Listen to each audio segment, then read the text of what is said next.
Fast, focused, and fearless. Here's everything you need to know as you jumpstart your day. I'm Pauline Verzosa.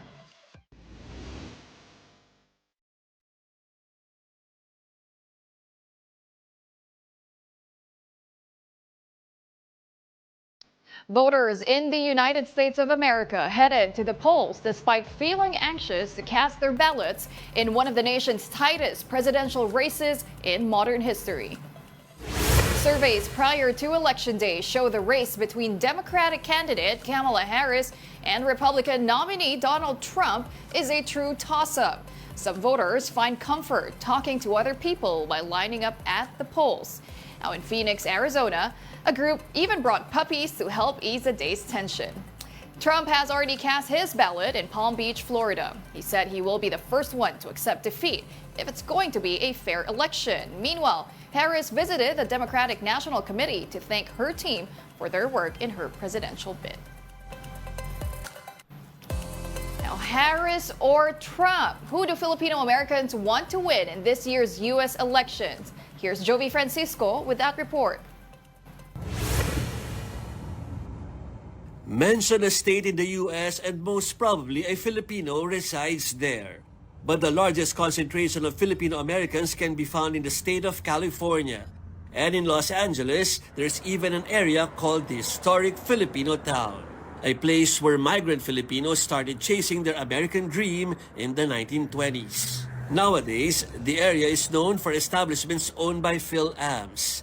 And at the center of it all, an activity venue for the Filipino-American community of Los Angeles or FACLA. We visited the place days before the U.S. elections. Surprisingly, there was no election-related town hall meeting, but there was dancing.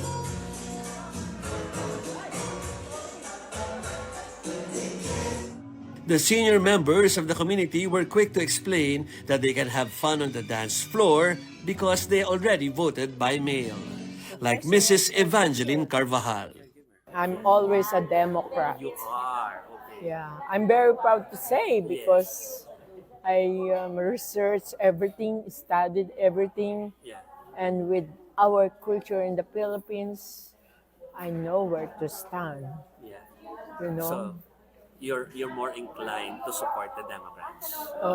of course, and a female president. Yeah. The first time to be, we gonna have a female president. Yes, I assure you.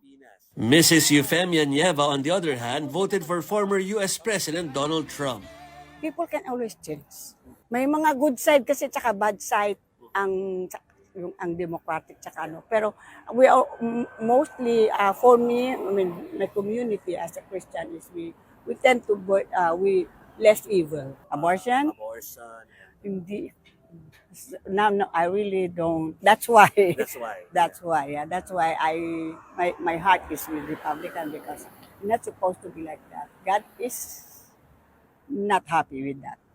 But the most senior member of the group, Mr. Jerry Dulay, declared he's not keen on voting Trump or Kamala. Wala. Bakit? Kasi hindi na gaya nung araw, mga presidente,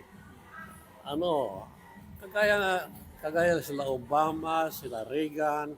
I don't care kung Republican man o Independent. Basta, ang inano ko, ang kanilang sinasabi sa eleksyon. Wala, kasi independent ako, wala akong party. The most recent census showed the population of Filipino Americans has reached 4.2 million. Almost 3 million Fil-Ams are registered voters. They are among the biggest Asian American groups, ranked third after the Chinese Americans and Indian Americans. When combined, there are 20 million Asian Americans spread all over the USA. That's 7% of the US population, a number enough to affect elections. But Asian Americans, including Fil-Ams, don't vote as a solid bloc because like most Americans, some are registered Republicans while some are Democrats. Our swing states are once again in the spotlight, poised to play a crucial role in this year's U.S. elections. Now, these states where voter opinion is divided could determine who will be the next president of the United States. The most watched among these states are Georgia, North Carolina, Pennsylvania, and Arizona. Meanwhile, Michigan, Wisconsin, and Nevada are also expected to be closely contested. In these competitive states, voters are divided on issues from the economy to healthcare and immigration, making this year's race even more unpredictable. Now, on the Democratic side, Kamala Harris has a strong base in the Northeast with states like Vermont, Connecticut, and Massachusetts, plus solid support in big states such as California and New York. On the other hand, Donald Trump holds firm in southern and Midwestern states such as Indiana, Missouri, and Mississippi. Now, states like Texas and Florida are leaning Republican but remain unpredictable due to shifting demographics and high voter turnout. Winston Casio was temporarily relieved from his post as a spokesperson of the Presidential Anti-Organized Crime Commission, or PAOCC. That is after he was caught in a video slapping a Filipino employee of an alleged pogo hub in Abagac, Bataan. The slapping happened during the raid of PAOCC in the facility last week. PAOCC Executive Director Gilbert Cruz has ordered Casio to submit a written explanation about the incident.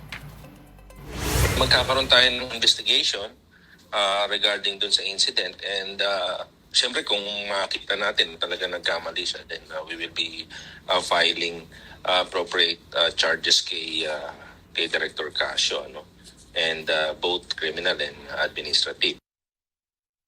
Now, Casio, for his part, said that he slapped the man because he allegedly disrespected a PAOCC staff. Still, he apologized for his actions and admitted his emotions were high at that time. I should not have done that. I am man enough to admit and realize na mali yung ginawa ko doon. Walang amount of justification, no? Hindi pwedeng sabihin na na-trigger, hindi pwedeng sabihin na pagod ka, hindi pwedeng sabihin na binastos ka. Mali pa rin yung naging reaction ko doon sa pambabastos. In other news, officials from the Office of the Vice President were absent once again from yesterday's House hearing despite a subpoena. The committee, meanwhile, revealed hundreds of acknowledgement receipts for confidential expenses that lawmakers claim are bogus. Here's the report.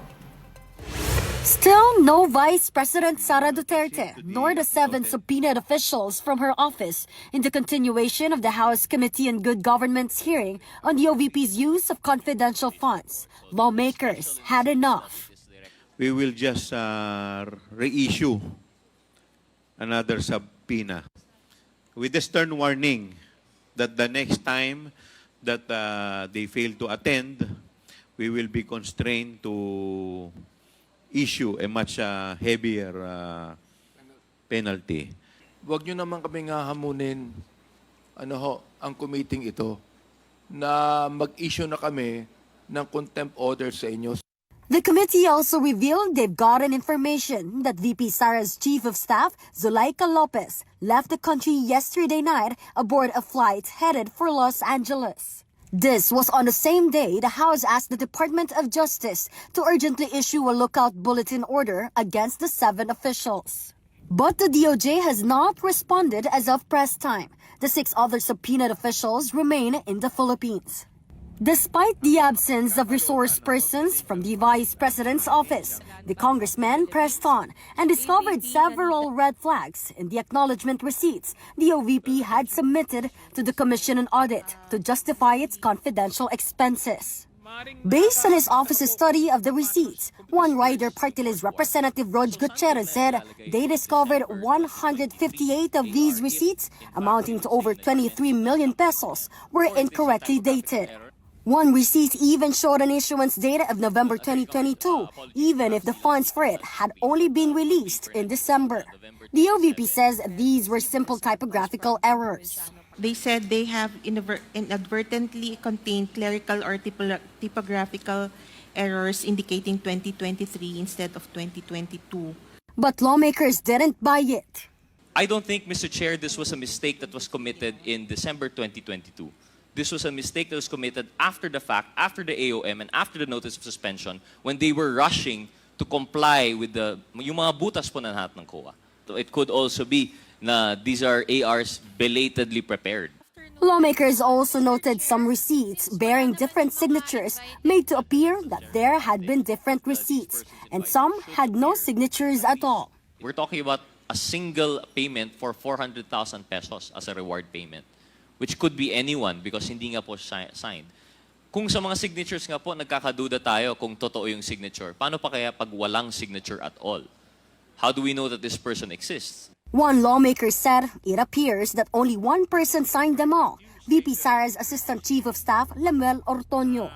Ay dalawang bagay lang ang nangyari. Di ba?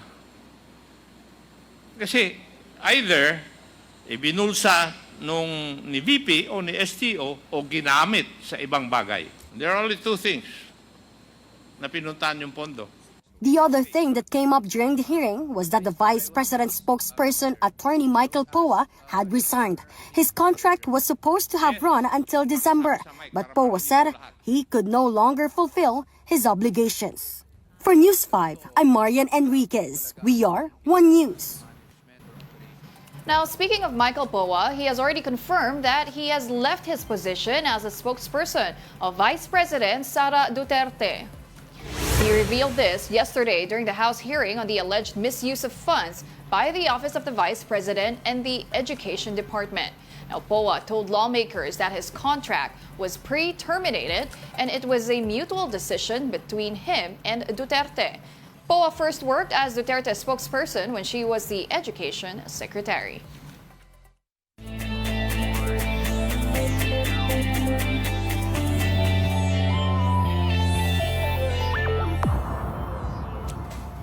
Now on to sports. The UAAP elimination games are coming to its final stretch. After winning over UE and UP, the FEU Tamaraws and NU will face other semis contenders. Meanwhile, the UP Fighting Maroons and the DLSU Green Archers meet for a grudge match in round 2. The game between FEU and LaSalle is set later at 3:30 in the afternoon at the Mall of Asia Arena. And come 6:30 in the evening, NU Bulldogs and the USC Growling Tigers will battle it out.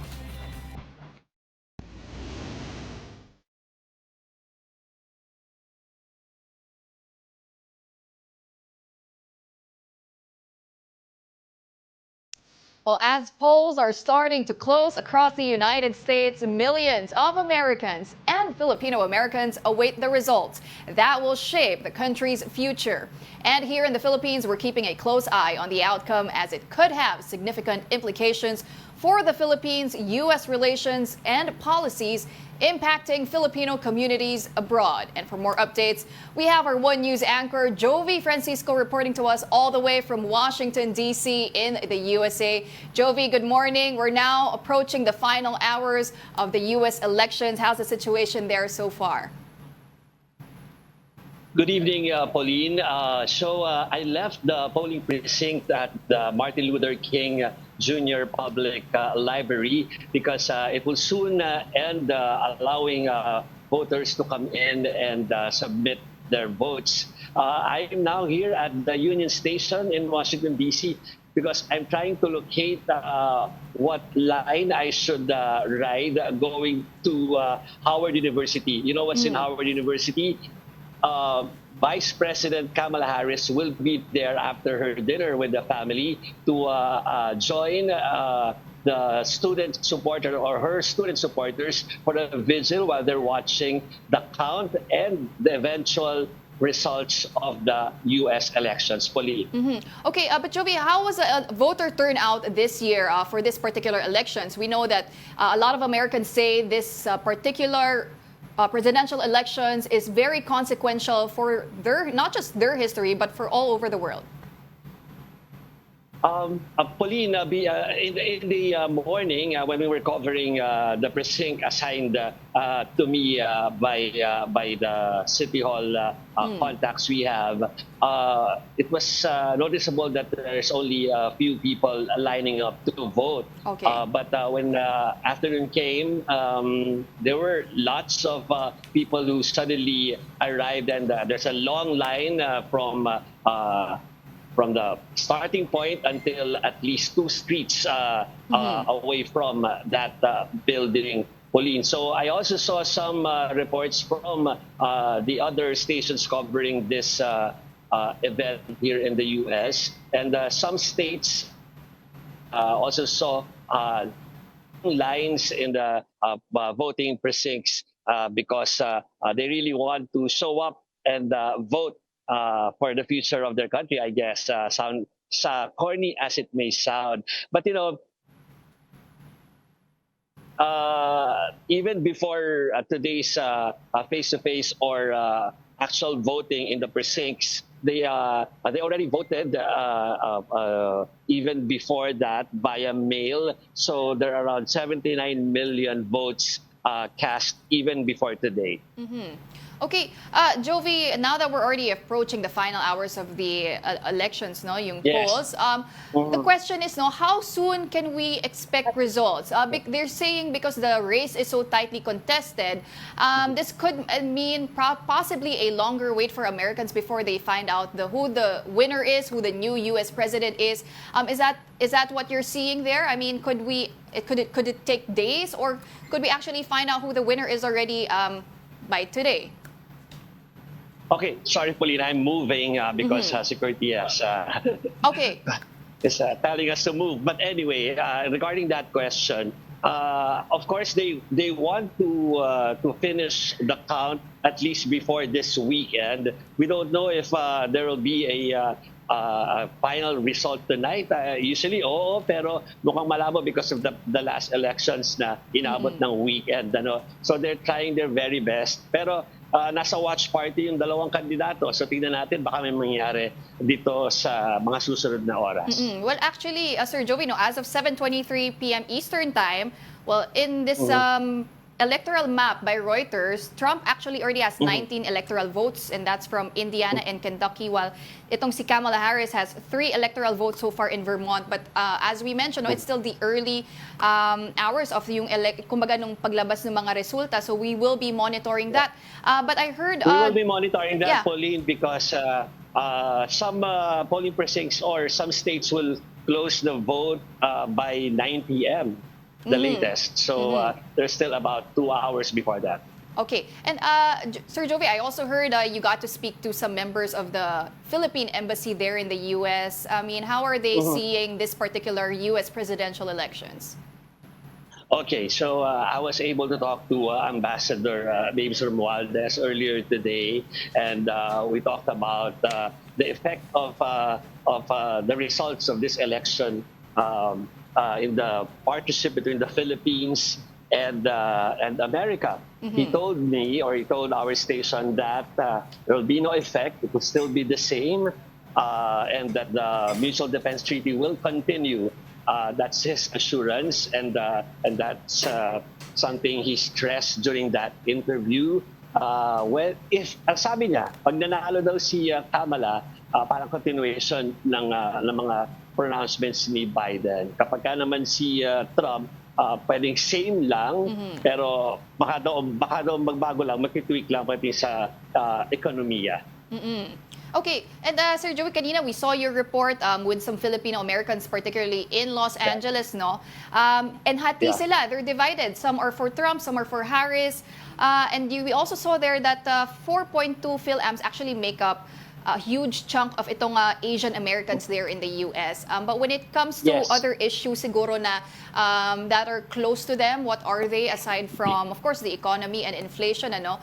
And what are you seeing? Is this a generational thing? Kaya hati din yung preference ng mga Fil-Ams dyan? Kasi parang in Ohio, I saw, dun sa mga urban cities, they're more pro-Harris. But when it comes to suburban areas, parang ano sila doon pro-Trump sila. Is this a generational thing, a gender thing, cultural factors po ba yan? I think halo depende sa mga paniniwala. Believe it or not, may isa tayo na interview na because of faith kung bakit napili niya yung kanyang kandidatong ibinoto. So halo iba-iba, pwedeng generational because some of the people na nakausap natin ay nasa parang mas senior yung yung age nila, pero may mga bumoto doon na parang for the Democrat dahil Kamala yung binoto nila, no? So parang iba-iba siya, no?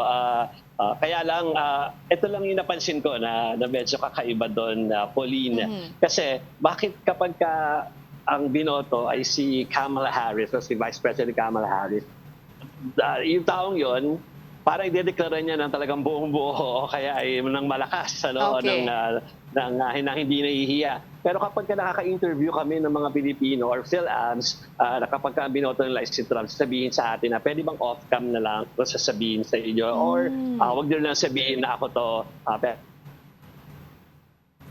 pero ito yung binoto ko. So how come merong iba takot aminin yung binoto nila? Yung iba naman, they're proud of saying kung sino binoto nila. Oo, that's interesting, ano?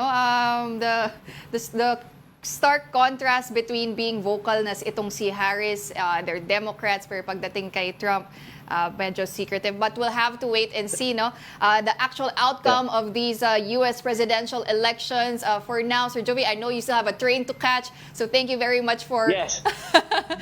Pauline, pasensya na nakita mo yung nilakad ko. Wala na sa loob, nakalabas na ako dito sa ano. Dahil, alam mo, buong maghapon yata ako nakipaghabulan sa mga security or sa authorities. Ano, medyo strict sila ngayon because hindi ko lang na-share agad, ano, pero before this, I was reporting doon sa US Capitol. Talagang naka-cordon na ba tawag doon or basta may mga fence na just in case na may mangyari ay hindi agad makakapag-formation doon kung sino man yung gustong ulitin yung nangyari noong January 6 years ago. Ano. So medyo kanina kausap ko yung producer natin, talaga ang lakas ng mga sirena ng police at saka ng militar sa kailang mga sasakyan. Mukhang ganyan yung sitwasyon ngayon because it's election night here and everyone's waiting for that count. And we all know that at least one of the two major candidates ay in town dito sa Howard University waiting for the results. Waiting for the results. Maraming salamat once again. That was our One News anchor, Joey Francisco, reporting live from Washington, D.C. Now, are you also wondering what exactly is the Electoral College? Well, unlike in the Philippines, where a candidate has to win the popular vote to get elected, in the U.S., a presidential candidate needs to win 270 electoral votes to win the election. Now, there are currently 538 electoral votes allocated across the 50 states of America. And the number of electoral votes per state depends on their population. With a population of 39 million, the state of California has the most number of electoral votes with 54. It's also a winner-take-all situation wherein the candidate with the most number of votes in a state will get all of its electoral votes. So for example, if Kamala Harris wins a popular vote in California, she will get all states' 54 electoral votes. But if California is not the main target of presidential candidates, since it has been historically a blue or Democrat state, Harris and Trump have extensively campaigned in swing states, or what they call battleground states that can be won by either parties. Now, getting these states can further solidify their chances of winning the U.S. presidential seat. The 7 swing states are Arizona, Georgia, Michigan, Nevada, North Carolina, Pennsylvania, and Wisconsin. And those are the top stories of the hour. Join us later at 9 a.m. as we continue to monitor the day's biggest stories. I'm Pauline Verzosa. We are One News.